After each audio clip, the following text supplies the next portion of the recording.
Coach David Buchanan,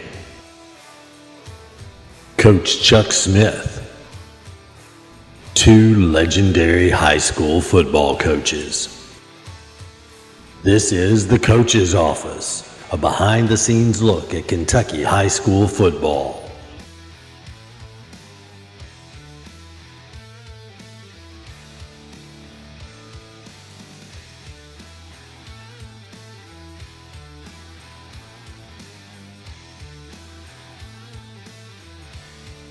Welcome to the Coach's Office Behind the Scenes with Chuck Smith and David Buchanan.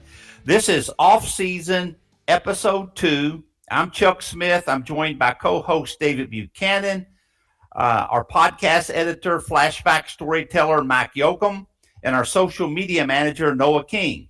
You know, you can also get our podcast on YouTube. The YouTube version you can access through @TCOP, TCOP, put a dot in between each one of them.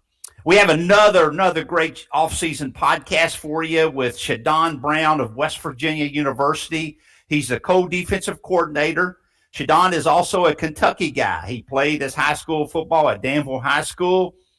He's now at West Virginia with another Kentucky guy in Neal Brown. But we'll bring on ShaDon here shortly.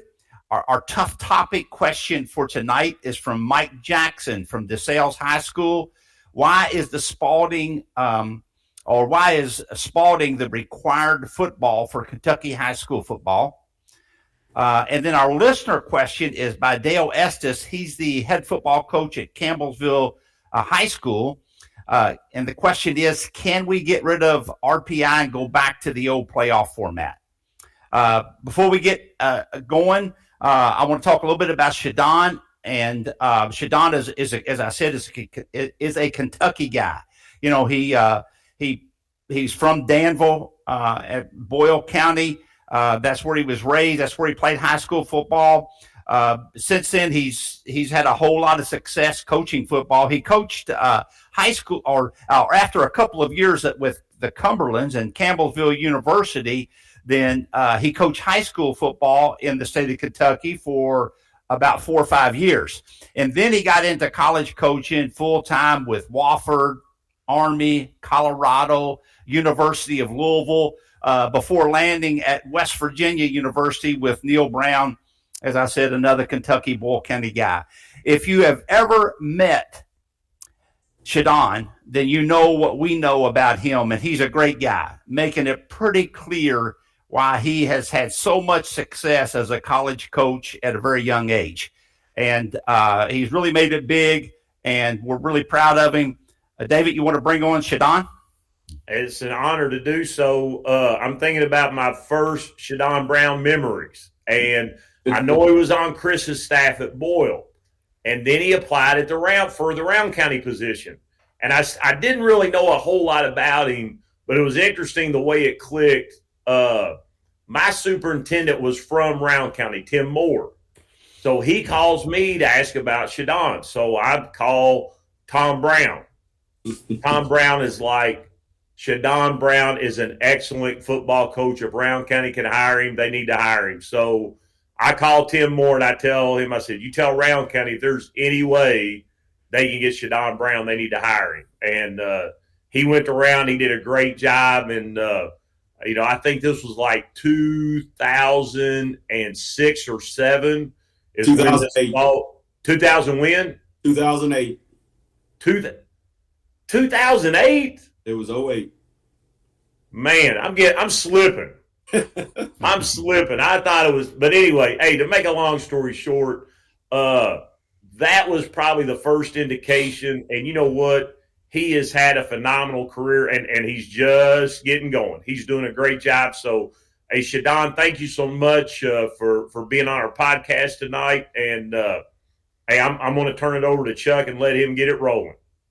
Yeah, happy to be on with two state legends in Kentucky high school football.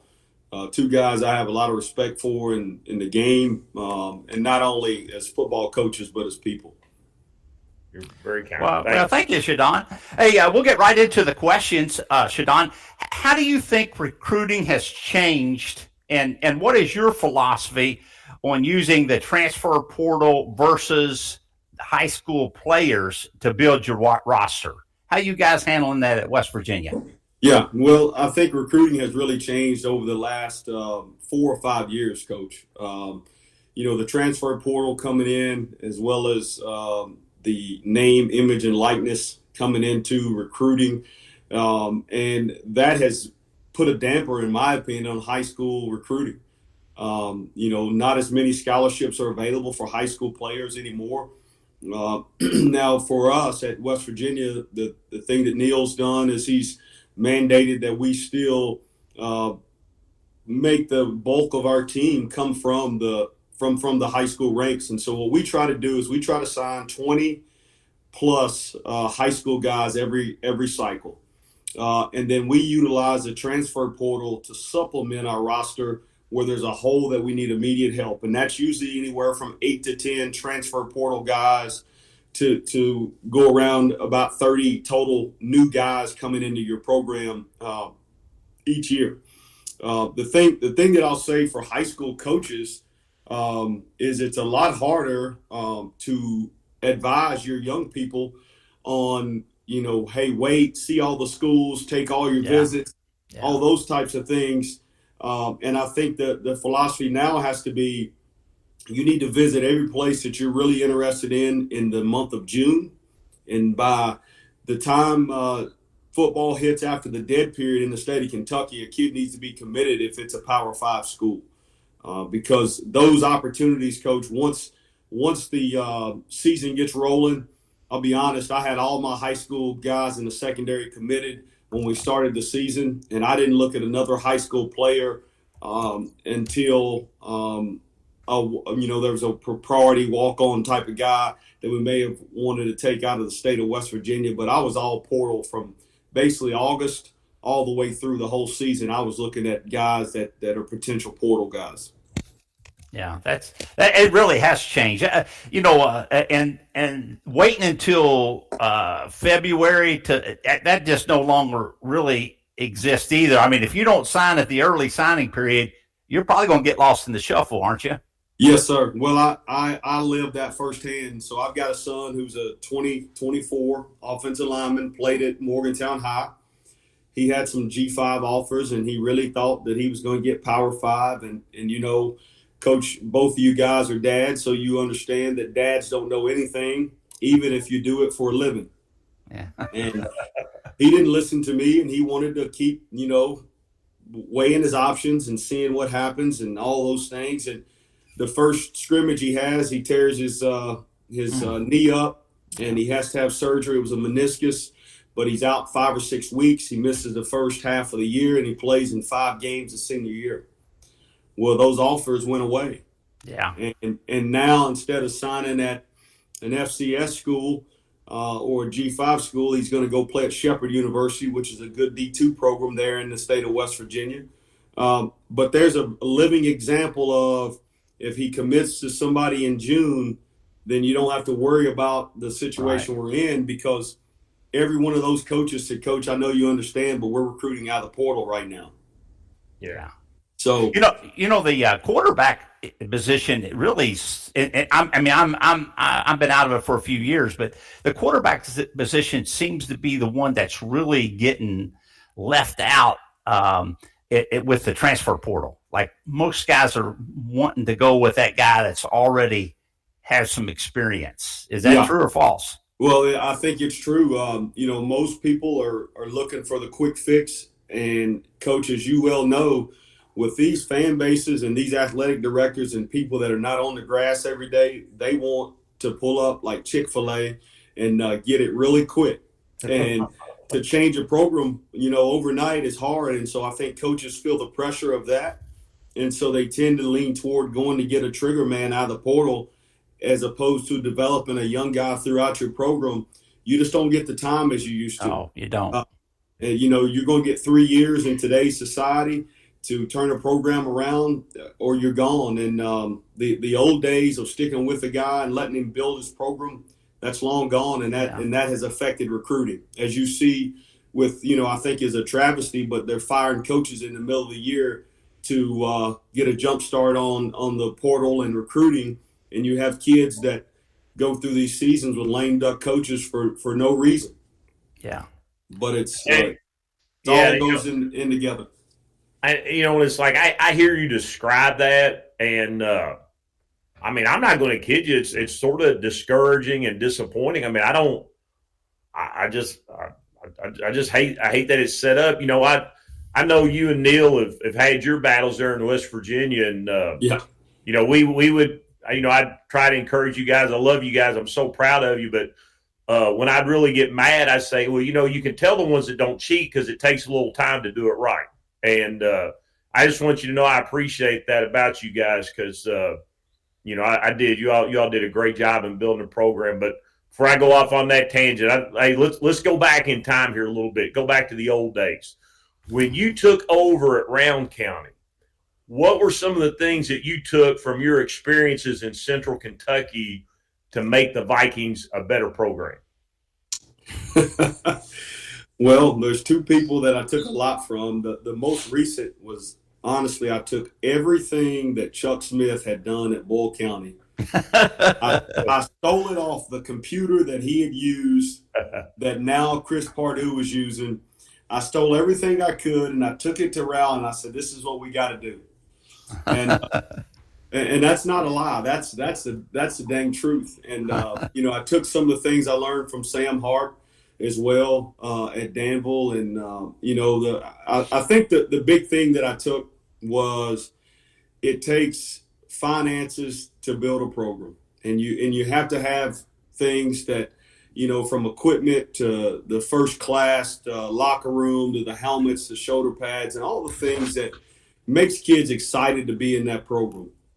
And we did that. We went out and we've got video equipment. They didn't have any video equipment from an editing system. We bought editing systems. We didn't even have travel bags when I got there. And this is a God's honest truth. I took a travel bag from Boyle County and went into a board meeting and showed the board what a travel and I put my hand before the Lord that's what I had to do because they were still carrying their shoulder pads in their helmet at a varsity program. And so, we took a lot of things, and I think we brought up a different level of coaching and toughness. And, I think it was hard for people that loved the basketball world to transition over to football. But I also believe that a school like Mason County that was good in football and basketball, and that you could be good at both, but you had to have the best athletes playing everything. And I know, David, you and I talked a bunch about that. And, some of our best players were all two-way athletes. And we were able to win some games, and basketball was successful as well with the same players. Well, you did a great job there, and their improvement in your time was it was pretty incredible. But I'll let Chuck hit you here on the next one. Yeah, it must have worked because I'm not sure Rowan County has been as good since those days back when you were there. But anyway, ShaDon, let's go to the next question. And we have a lot of high school listeners on this podcast, and so I ask the college coaches kind of the same questions because I think they're interesting questions, and I think most high school coaches want to know what the college coaches think. But some college coaches have expressed their concerns, with regulating that NIL and also the transfer portal. What are your thoughts? Should there be concerns with it? Does it need to be fixed? Can it be fixed? What's your thoughts? Well, definitely, I think there's huge concern from a standpoint of college coaches trying to build a roster and maintain that roster from year to year. There needs to be some guardrails put into place that not inhibits a kid from going to a new opportunity to improve himself, or a place maybe he was at a school A and he wasn't playing and he wanted to transfer to get a better opportunity to play. And I get that. But, the multiple transfer deal is really unfair to the young people. And I say that from a standpoint of, if you go to if you're a high school player or a high school coach and you send your guy to West Virginia, or you send him to University of Kentucky, or wherever you send him, those coaches sit in the parents' living room and say that we're going to help your kid graduate and we're going to help them play at the highest level of football. But we all know if you transfer multiple times, you're going to lose credits. So what happens is those guys, after multiple transfers, they get to where they do not have enough degree applicable hours to obtain a degree. And so you're having kids play at 3 or 4 different schools, and they're leaving these schools without a degree because, as we all know, there's a great side of this business and there's a bad side. When sometimes guys are done with their career or their eligibility, the coaches just move them to the side and move on to the next player. Because, Neal used the term, sometimes people look at him as rent a player. You get a player for 1 semester, and once he's done with that season, who knows what's going to happen to that young man. So there needs to be guardrails to protect the kids. Also with NIL, as we all know, it's not NIL, it's pay for play. Yeah. Players are being paid in the $250,000 range is really the going rate for a defensive back in the SEC and Big 12, a quality player. And so, you think $250,000 for a player. Well, quarterbacks are going for $1 million to $2 million. That's great. As well as, left tackles in that same range. And so you're spending all this money to recruit players. But the problem is, as coaches, as we all know, that's gotten into high school recruiting, is coaches sometimes dabble on other people's rosters. And that's the part that's unethical. And it causes a ton of problems, but it's happening all across the country. And if there's not any regulations and some stipulations put on the coaches with this, then you just got the wild west. Yeah. And the other thing that I hate, and I'm on a soapbox here, but the one thing that I really hate about it is, when you grow up in Danville, Kentucky, if you live across the viaduct, you want to play at Danville. If you come across the bridge there, you want to play at Boyle County. That's what you grew up wanting to do, and that's all you ever want to do is play at Danville or Boyle County. Well, kids now don't grow up with any loyalties to a school. Mm-mm. There's no loyalty to a school, an area. Kids are all looking for a means to an end, and that's a part of the adults. We've created that. And so I think you get high school players now that they can't say, hey, my high school coach is Chuck Smith, and that's my coach. Well, they've been to 2 or 3 different high schools, and they don't really have an allegiance to anywhere. Yeah. And so now they come into your program, and if things don't go right in the first 6 months, do you think they're going to have allegiance to me? No. And so you're teaching kids to tuck tail and run when anything gets hard, and it's a shame. And again, I think putting the guardrails on the transfer portal and NIL could help that. If a kid only had 1 transfer, I think that's reasonable. And I think if you create a salary cap for the universities to utilize, and everybody abides by the same salary cap rules, very similar to an NFL model, yeah, I think it would even the playing field. Really interesting. I've heard a lot of coaches talk about that. It's something I've been interested in. And the stuff that I read and research, they all say about the same thing that you said, ShaDon, about making it. If it's going to be the NFL, you're going to pay them, then make it a calendar and a lot of the same rules. The NFL put a cap on it for college, and a lot of good stuff there. Appreciate it. So that was. I'm going to go back to high school here a little bit on you, Coach Brown. In the early years, you were predominantly a 3-4 defensive guy. Is that still the case? If so, why? If not, what have you changed to and why? Yeah, well, we were at West Virginia. So this is my 21st year coaching. I've been in the odd defense, 3-4, I guess 18 of 21 years. The other 2 years, one of the years I was in the 4-4 8-man front at Boyle, and then at West Virginia, my first 2 years we were 4-2-5.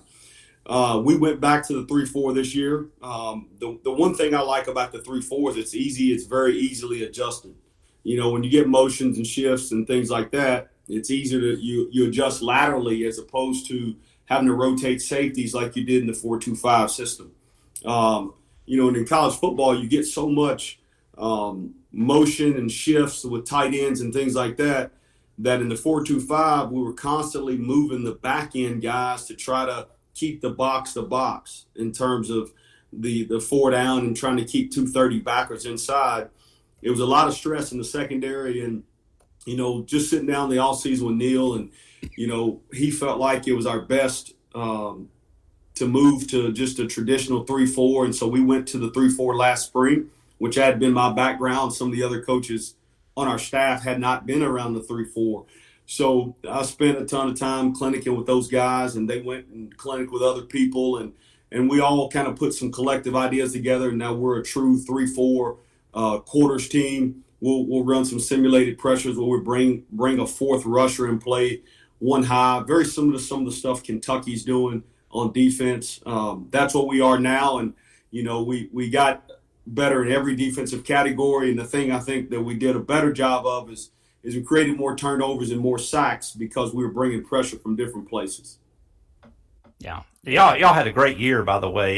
Y'all did a great job. I watched about every one of your games. And when you're all on TV, I'll make time to watch it. And I was really impressed. I was really impressed every game. Well, I appreciate that. We did a really good job. I thought we did a good job of coaching.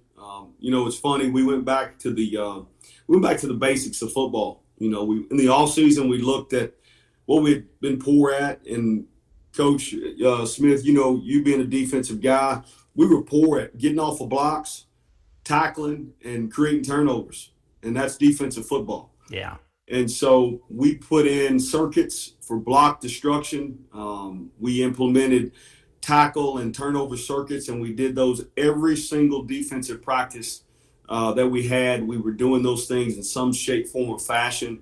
And you could see our kids were just more violent at the point of attack. And we created more turnovers. And I think that was all a culmination of the things that we were doing in practice. And the old saying, you get what you emphasize, and we emphasized it, and we saw a return on that. Yeah. And I was real impressed with the team chemistry. You could tell you guys, from a coaching standpoint, did a great job of helping your leaders, because your chemistry was really strong. I felt like it was. Your guys played hard every single game. I agree. That was probably the biggest thing that we did as far as the turnaround. Was our locker room was so much better. 100%. And guys were playing for each other instead of themselves. And in this NIL era, that's really hard to do with young people right now. And I really enjoyed going to practice. Even the last bowl practice, I enjoyed it. And the kids, they were upbeat, and they liked practice, and they liked each other. And so that gave us a chance. Yeah. ShaDon, on your culture and then playing hard and playing for each other, is that because you're committed to 20 high school kids a year? Is it because you really did some innovative, effective things in team building? Is it because you recruited more, better character? What do you attribute that turnaround in your culture and how hard your team played for each other? What brought that about? I think all of the above, David. Everything you said, I think, is a part of it. One thing that I can put my finger on that I think is really unique that Neal did this offseason, that was different for me, and I think it really affected our team in a positive way. So what he did is we had always had the locker room split up into defense kind of on one side, offense on the other, and the linebackers are in there. They've got lockers beside each other. Defensive backs are beside each other. Defensive lines beside each other, and so forth. Well, Neal went in, and he spent a lot of time on strategically putting lockers throughout the locker room. And so that's cool. We moved the locker room around, and we had a country kid from West Virginia right beside a defensive back from Miami, Florida. Yeah. The next guy right beside him may have been a linebacker from North Carolina, and then there may have been an offensive lineman from Pennsylvania. And so the locker room was mixed up, and the other thing that Neal did, it was mixed up by socioeconomic backgrounds, race, parts of the world, likes, dislikes. He put guys together that had never been around each other. And it was amazing to watch our players start a team meeting, and you saw offensive linemen joking around and talking with defensive backs, or running backs talking with defensive linemen. Positions that would never really have any interaction were interacting. And it was really cool to see. And I think the attributing factor to that was they were sitting in a locker right next to each other every single day. And you could see guys pulling for one another. And I think that was something really small that turned out to be really big for us. And that's, to me, that's worth people listening to this podcast for. I think we try to have a lot of good stuff, and this episode's going to have a lot, but that was big. That was really big. And I think coaches that hear that, I think they're going to try to do that. So I better shut up and let Chuck get the next question. Yeah, I love it. I love that. That was really good stuff. But anyway, ShaDon, we'll get on to my last question for you. And again, as I said, there's a lot of high school coaches that listen, to this podcast. So, during the off season, some high school coaches and players, recruiting becomes an emphasis. Okay. So what advice would you give these high school players and high school coaches on, getting recruited, getting their players recruited and recognized? Is there any advice you'd give them? Well, I think one of the big things that you can do for your athletes is take them to spring practices, take them to junior days, so that coaches can get an initial eval just on body type, as well as just get a feel for the kid. And then, always camps are the best evaluation tool for us. The live eval will never change. And I think sometimes coaches get afraid of getting their guys out and getting them evaled by college coaches because they say, well, there's going to be 1,000 kids there. I think you always want to make contact prior to. So if you're a high school coach, make contact with your area recruiter prior to allowing one of your players to attend the camp, so that the coaches can at least look out for them and have names on a list that they know who's going to be there. As we all know, Coach, when there's 1,000 kids, it's hard to see all. When you were coaching the linebackers, if there's 200 linebackers there, there's no way you can evaluate 200 linebackers very well.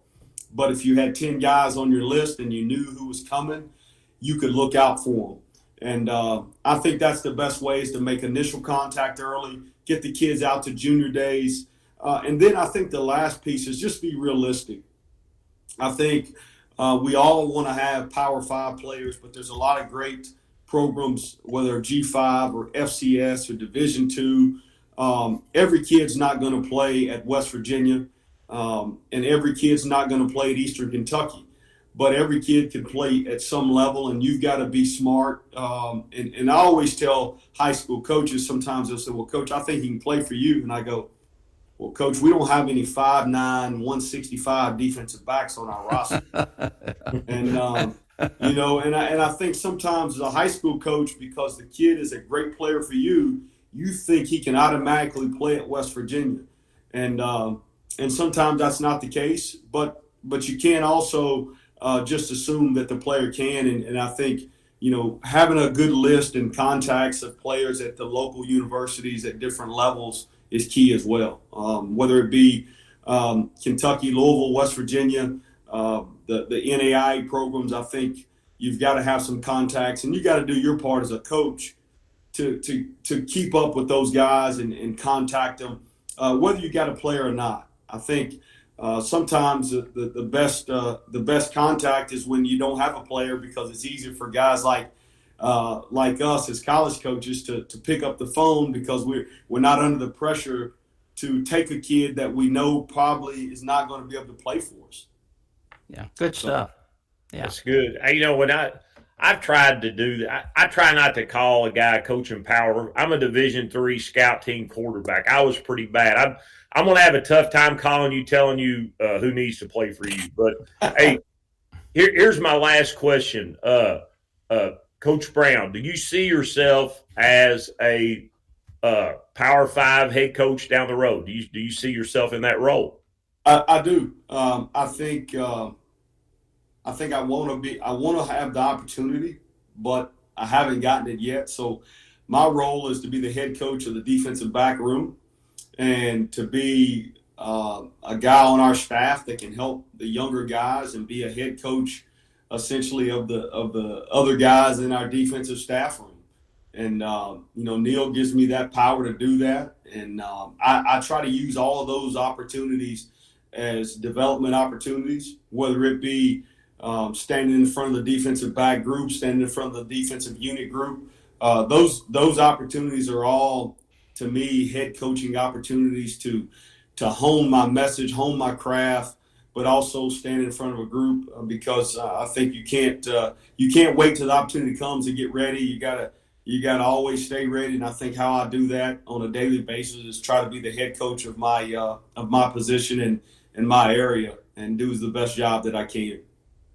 Well, and we're proud of you and excited for your future. And I know you're incredibly busy. Thank you so much for making time to do this. We're very appreciative. Thank you. Yeah, ShaDon, no doubt you're gonna get that job and opportunity one time because you just do a really good job. You're a good person and you present yourself really well. So we'll always be pulling for you. And again, appreciate you being on our show. Yes, sir. Well, hey, I appreciate you guys. I have a ton of respect for both of you, for the type of people you are, and obviously you're great football coaches and what you do for others. I think both you guys have poured into coaches probably a lot more than other coaches probably deserved, and they call you guys because you're good people. And one of these days they're gonna have a statue out in front of Boyle County that says Chuck Smith, and they'll have one from Mason County that says David Buchanan. And but you guys have made a huge impact on me, and even though you don't know it, I still admire you guys from afar. Well, hey, I think the world of you, and hey, we'll keep following those West Virginia games. That's for sure. So very proud and very happy for you. Yes, sir. Thank you, guys. Go Mountaineers. David, we're going to go into the next topic, which is the tough topic, and it's from Mike Jackson, the head football coach at DeSales. Mike's come out of retirement and took that DeSales job. That should be a pretty good job. I know it was in a poor position when he got it, but he'll get it back, no question about it. But his question is, why is Spaulding the required football for Kentucky high school football? I got you. All right, I got to be careful on this one. One of my side jobs is I work for Team Issue, who makes the football actually that the University of Kentucky uses, pretty much all the SEC. So here's the thing about it. Obviously, I think it's a great football, and I think when you look at who uses it, I think that sort of speaks for itself. So the reason I'm putting all that up front, I think I need to sort of disclose. I've got a conflict of interest on this topic. Now, what's that? You're biased. Yeah, absolutely. Well, the other thing is too is because of my past roles with KFCA. When I have coaches reach out to me about this particular topic, I tell them, I say, guys, I can't get into this one. I can't.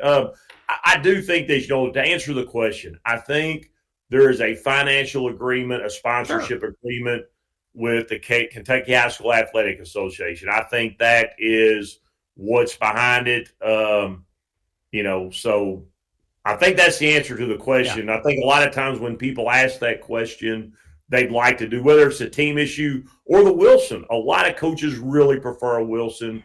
But I think it's that financial relationship, and I think that's what it goes back to. Yeah, I think it seems like it would be a better question for Julian and the Kentucky High School Athletic Association to answer than you and I. And I'm assuming, as you said, it's a sponsorship negotiated with the Kentucky High School Athletic Association. It's just business. It's a business deal. I have no problem with it. I like the football. It seemed to be a good football to me. We used it. It's what we used all year long my thoughts were, if you're going to be required to use it for the playoffs, and back when I was coaching, it was required for the playoffs. Then we were just going to use it all year round. We weren't going to switch footballs when we got to the playoffs. So we made a commitment to it all year round. Like I said, I had no problem with it. I like the football.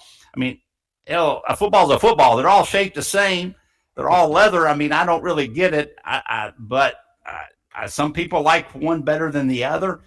Not me. I like the Spaulding. It was just fine for me. I had no problem with it.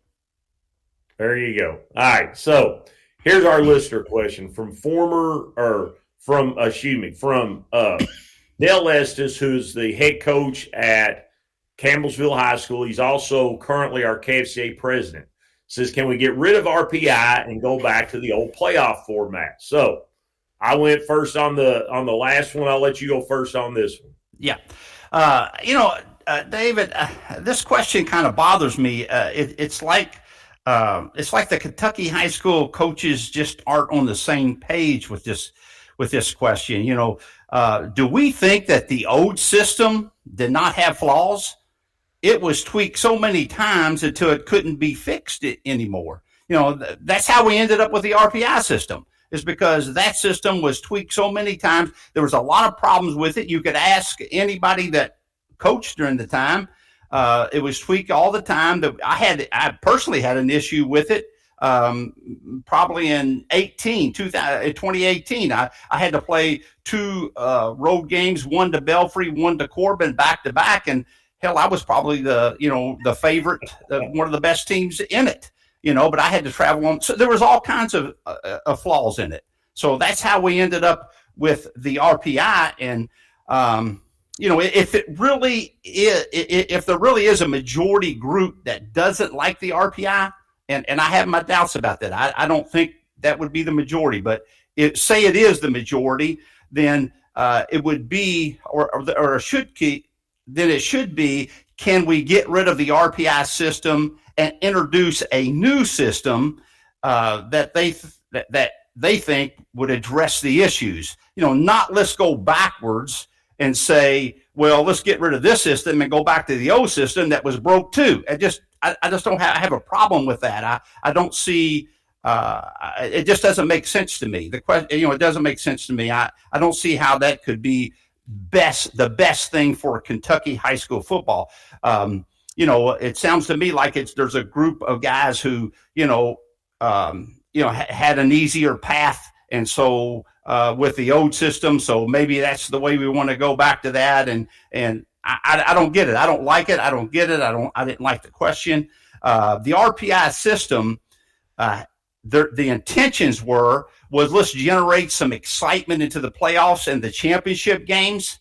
And for the most part, it's delivered in that respect. I think that there was a few upsets this year in the different classifications, and probably the two best teams probably didn't make it, but that's kind of been rare with the RPI system. Usually the two best teams have been making it and made for really good football games.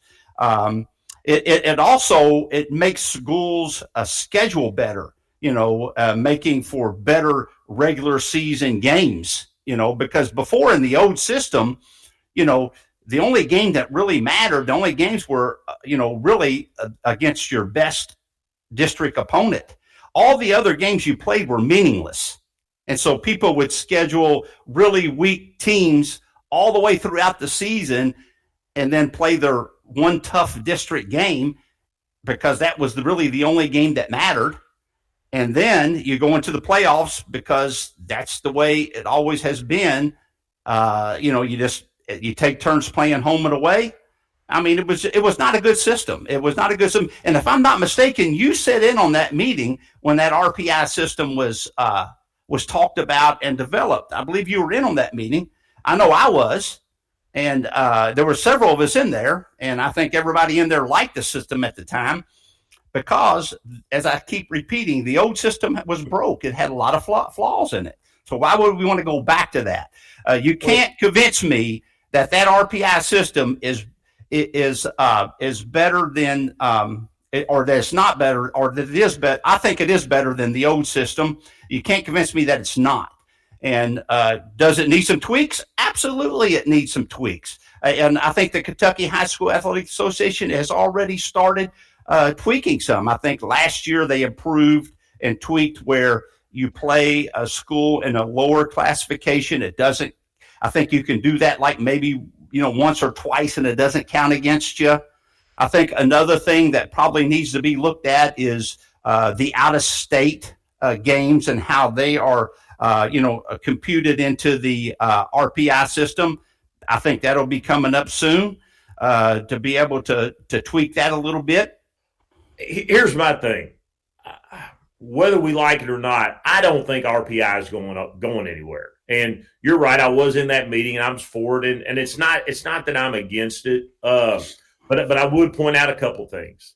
One is, with all due respect, you are mistaken on the idea that the other games didn't matter. But now here, and I'm not being a smart aleck, I'm just being honest with you. When you were at Boyle County, if you beat Lexington Catholic, you were district champs. It really was a one game. Now, for guys like me at Mason, man, if you didn't win them all, and then it starts getting into your tiebreakers, and then all of those other games did have a meaning because it would matter that you would beat better people. So that would be one thing I disagree with you. That's stretching there. For you, it's stretching. And look, I mean, good grief, man, you guys were so good that I can understand for you all that was not an issue. But for those of us that are putting our schedules up on the boards and we're counting up the wins in late October, those were not meaningless games for us, is what I'm saying. At Boyle County, were they meaningless? That's your call. But I'll just tell you this. At Mason County, those other games were not meaningless because sometimes that game might be the difference in a home playoff game or maybe not even getting in. So only if it came to a tie in your district. Right. Yeah. So, and then the other thing I would say is this, you make a lot of great arguments. This is one thing that I did like about the old system. I did like that occasionally, because of rotation, a big semifinal game could come to a community that normally didn't get that. And I was fortunate when I was at Mason County in 2001. We won our first region championship. We got to host Prestonsburg. We lost a tough game. It was heartbreaking. It was disappointing, but it was a big deal. Now, if they had RPI back then, who knows? We might have been able to do it. Yeah, we might have. That team would have done it as well. Y'all would have played at home. Yeah, so maybe it would have worked out. But yeah. I do like the idea that in the old system, there were times, not a lot, but that you and I don't know if this would have been the case or not. In 1986, we got to host a semifinal game at Mercer County because Heath came to our place. And I don't know, maybe RPI we would have gotten in, but I know that year Anderson got us. I think that year Western Hills got us. And I don't know if it'd been the same. But anyway, RPI is not going away. And I absolutely agree with you in that I think our focus needs to be, let's just try to get that as right as we can make it. Well, I tell you, if there is a majority group, which I don't think there is, but if there was a majority group that doesn't like the RPI, let's not say let's go back to the old system. I think that's wrong. That system was not. It was tweaked so many times. It was not a good system. If you don't like let's come up with another system that you think is better and try to propose that. But let's not go back. That's really what really bothered me, was the fact that we're saying let's go back to the old system. I don't think that really bothered me there. It makes me think that nobody's on the same page here. We're going in too many different directions. And I think that's a great point, because I think that's why we need this elected council so much with the KFCA, because I think we've got to find common ground to get anything done as coaches. And to be quite honest, and this is a good example of it, in the past as coaches, we looked really stupid because we would fight against each other. And one group would want one would group another. And that's why I like our elected council, because I think we've got to find common ground. And I'll speak for myself on this. I'm not going to throw you under the bus on this one, but when I was a younger coach, I'd have very strong ideas about we should do this and that.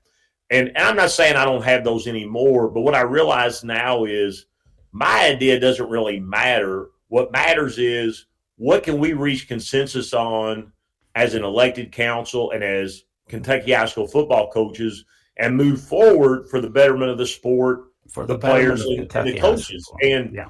I think for a lot of us, again, I'm speaking for me, I've got to get over this desire of, hey, I want to go in and micromanage and set it up exactly the way I want. I mean, that's counterproductive. What we've got to do is say, okay, what's something we all can agree on? We need to fix this.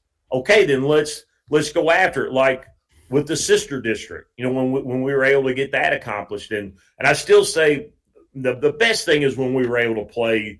And I'm really the idea that in 2020 we navigated the COVID deal. I mean, that was great. But I think that's when we're at our best is when we find common ground, consensus, we move forward, and we do what's best for Kentucky high school football, not necessarily this is what's best for Anderson County High School in 2024.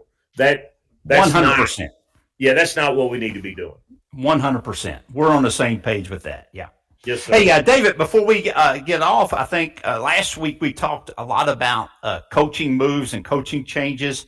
There were two new hires this week that I think we should update. Probably you could argue that they were the two best jobs in the offseason that were available, and that was E-Town High School, Elizabethtown High School, and Pulaski County High School. And both of those jobs have been filled now. And I know that Tyler Mattingly, Tyler, I know Tyler, his dad was a longtime high school coach and he finished up at Central Hardin. And Tyler is going to be the head football coach at Elizabethtown. I actually coached some with Tyler when he was his offensive coordinator at South Warren, and he is a terrific young coach. He'll do an outstanding job. E-Town could not have done any better than hiring Tyler. He's a quality person, a really sharp football coach, and he's a hard worker. And I think that E-Town will be very pleased with the results of that hire. And then the last hire is at Pulaski County, Travis Burns. Travis is a Boyle County assistant football coach. I personally hired Travis as an assistant when I was there at Boyle my last few years. He coached with me my last few years, and I could tell right away that he was a really sharp young man, a really sharp coach. And he's the last couple of years, I think he's been Boyle County's defensive coordinator, and he's just done a terrific job. He's one of them go-getters. He likes to get stuff done. He don't like to talk about it. He likes to do it. And very proud of him. And I think Pulaski could not have done any better than hire Travis.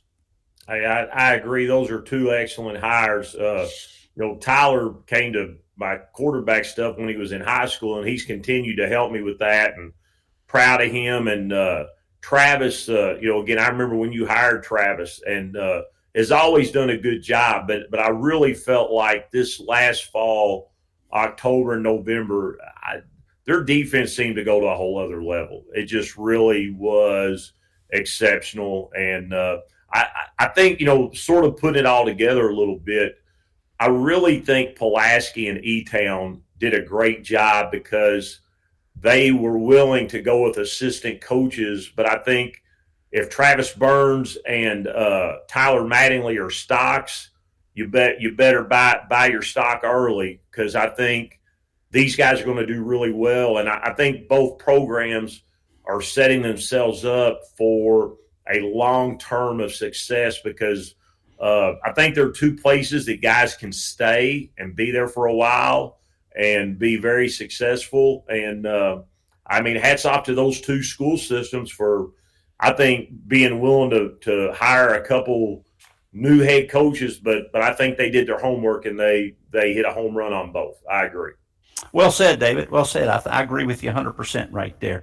Hey, man, we're on fire with these guest coaches on our off-season podcast. We've had two really good ones so far. We got another good one coming up. So appreciate everybody tuning in. Wait, you got anything to say about that? Well, our next episode will air on Thursday, April the 4th at 7:30, and we will have Coach Mike Archer, who's been the defensive coordinator at the University of Kentucky. He's been the head football coach at LSU. He's been with the Pittsburgh Steelers as a linebacker coach, and I'm very fortunate. I got to know Coach Archer through Bill Arnsparger, who is a Paris guy, and in my opinion, with all due respect, I always say you're the greatest Kentucky high school head coach and defensive coach, but I think the greatest defensive coach ever had to be Bill Arnsparger, the undefeated Dolphins. That's just my opinion, but hard to argue. What's that? That would be hard to argue, right? Well, I mean, the undefeated Dolphins, yeah. Bill Arnsparger, I don't get into – Bill Arnsparger watched me run a defensive practice one day at Paris High. You talk about some butterflies. When the best in the world is watching you do defense, it's a good one. But anyway, we're excited about having Coach Archer. We are having a lot of fun in the off season, and we appreciate our listeners. And again, want to stress, please, subscribe to our YouTube channel. Help us get that going.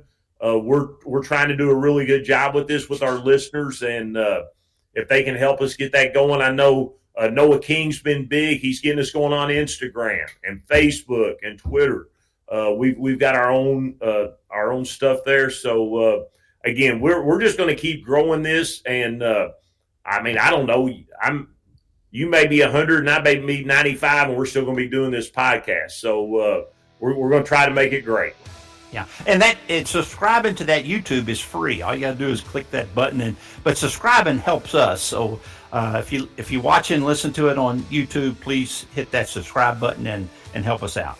Thank you guys for listening. We truly do appreciate it, and we'll see you next time. In this week's Kentucky High School Football Flashback, we take a look back at a gentleman who is one of college football's all-time winningest coaches. Alonzo was born in 1903 in Dayton, Tennessee, the son of a Methodist minister. By the time Alonzo was in high school, the family had moved to Middlesboro, Kentucky. Alonzo enrolled at Middlesboro Lincoln, the local school for African American students. Young Alonzo starred on the gridiron for 2 seasons for the Lincoln Tarzans. At the young age of 16, Alonzo enrolled in Knoxville College. It was there that Alonzo picked up the nickname of Jake, and he was forever known as Jake. He earned his BS from Knoxville College, where he was an all-conference performer and starred on the debate team. Jake taught and coached at the Henderson Institute in North Carolina. His athletic and debating teams there won several state titles. Next, Jake coached at St. Paul Polytech in Lawrenceville, Virginia. While there, he earned his master's from The Ohio State University. He then moved to Florida A&M as an assistant, and then later as head coach. While Jake was an assistant, the Rattlers won 2 national titles. Coach William Bell entered the service, and A&M suffered for 2 years. Then in 1945, the president named Jake head coach because no one else wanted the job, and Jake Gaither became a legend. Coach Gaither was a master motivator. He said he liked his boys to be agile, mobile, and hostile. He would often hide an onion in his handkerchief to work up tears during his pregame talks. In the days of Jim Crow, Coach Jake Gaither had his pick of the top African American players in Florida. So much so that Coach Gaither didn't even recruit outside the state. He started coaching clinics at A&M. Going against social norms, he brought in coaches like Bryant and Adolph Rupp to speak to other African American coaches. In 1963, Coach Gaither introduced the split T formation, and it was soon adopted by other schools. In 1969, his Rattlers defeated the University of Tampa in the South's first game between a white college and an HBCU. Oh, and the Tampa coach was none other than future University of Kentucky coach Fran Curci. Coach Gaither also coached basketball and track and was AD and chairman of the Department of Health and PE and Recreation at A&M. When Jake Gaither retired from coaching in 1969, his record was 204, 36, and 4. He won a remarkable 84% of his games. At the time, it was the highest winning percentage of all time.